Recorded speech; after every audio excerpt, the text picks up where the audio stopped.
Look around your home. The smartphone in your hand, the chocolate you savor, the diamond ring on your finger. These seemingly ordinary objects hold within them the echoes of a brutal past.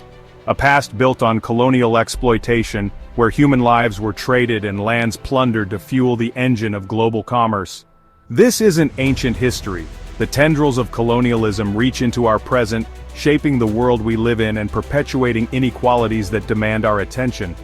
We often think of colonialism as a chapter long closed, but its legacy is woven into the fabric of our globalized world.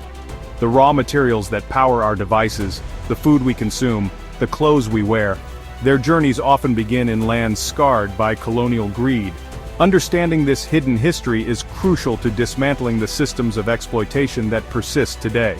The comfortable lives we enjoy in the global north are inextricably linked to the struggles faced by communities in the global south. Their resources, labor and land were, and continue to be appropriated to sustain our lifestyles. It's time to confront this uncomfortable truth and acknowledge the persistent legacy of colonialism in our everyday lives.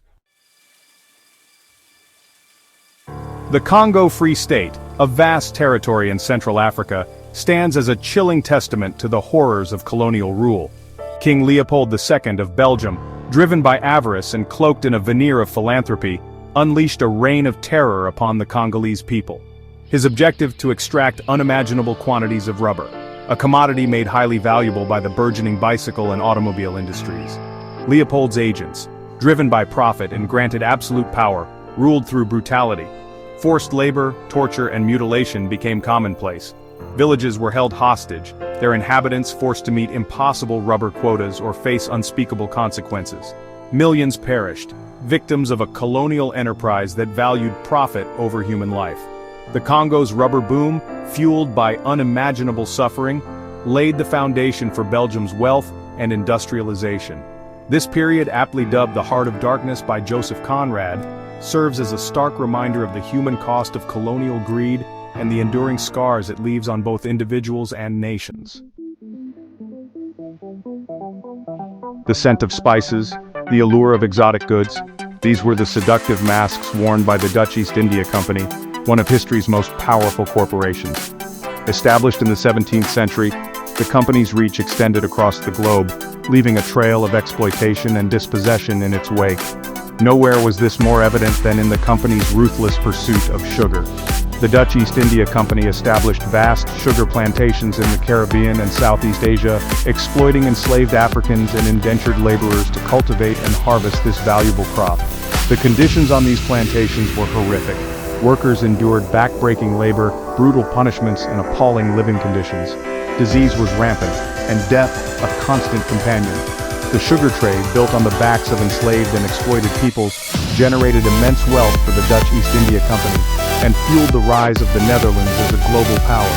The legacy of this exploitation continues to resonate today, reflected in the economic disparities between former colonizers and the nations they exploited. The sun never sets on the British Empire, a phrase that speaks to the vast reach of British colonial power. This sprawling empire, built on maritime dominance and fueled by the transatlantic slave trade, left an indelible mark on the world. At the heart of this empire lay a brutal system of human trafficking, one that forcibly transported millions of Africans across the Atlantic to work on plantations in the Americas. The British Empire's involvement in the slave trade was driven by profit. Sugar, tobacco, cotton, these cash crops cultivated by enslaved Africans generated immense wealth for British plantation owners and merchants. The human cost of this trade was staggering. Millions perished during the perilous Middle Passage, the voyage across the Atlantic, while countless others endured a life of forced labor and brutality on plantations. The British Empire's wealth and global dominance were built, in no small part, on the backs of enslaved Africans. The legacy of this brutal trade continues to cast a long shadow, shaping racial dynamics, economic inequalities and social injustices that persist to this day. Experience, explore, engage, elevate.